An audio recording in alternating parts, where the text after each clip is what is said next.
let's move on. Because yesterday we had a big development on the New York Jets' future.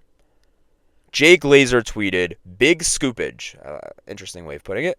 Aaron Rodgers flew back to New Jersey last week to meet with the Jets about the future with the team, only to be told that the team was moving on from him.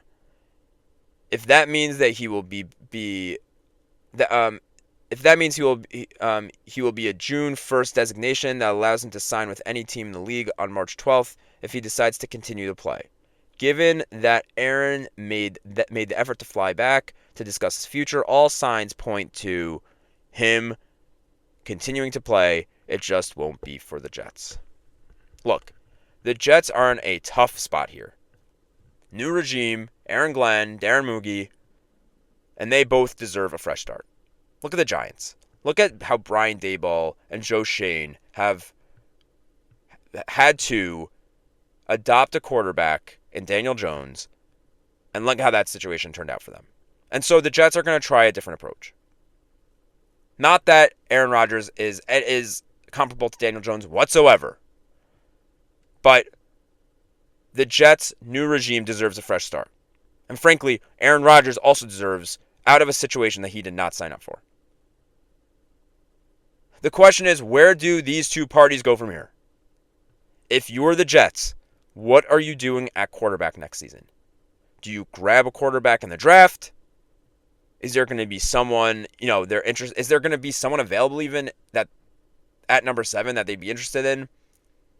You're taking yourself out of the Shedeur Sanders Cam Ward conversation, but maybe that's a good position to be in.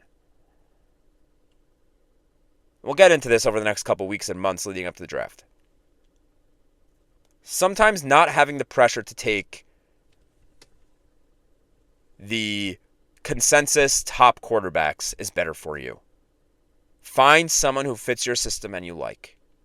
And it can be a more obscure pick. Not as obscure as Daniel Jones or Zach Wilson. Don't try to overthink it. But there's another tier of quarterbacks you can choose from.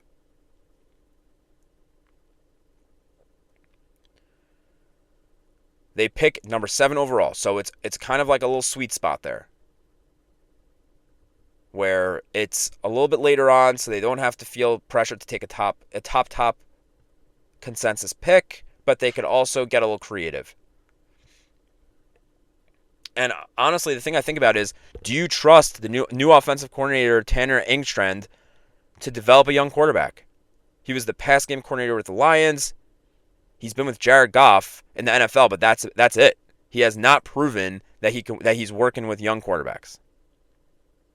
Side point, I find it funny that if Rodgers would have stayed with the Jets, Engstrand's only a year older than him. So he would have been the offensive coordinator for a guy who was a year younger than him.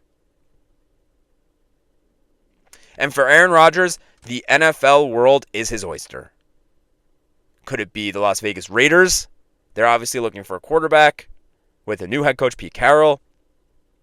Could it be the Steelers, who, by the way, yesterday, it was said that they might move on from both Russell Wilson and Justin Fields. And this is on the exact same day it was revealed that Aaron Rodgers would not be returning to the Jets. So I find that to be kind of like Brian Windhorst fingers up type of situation over there. And, maybe let's get a little frisky. Why not maybe the New York Giants?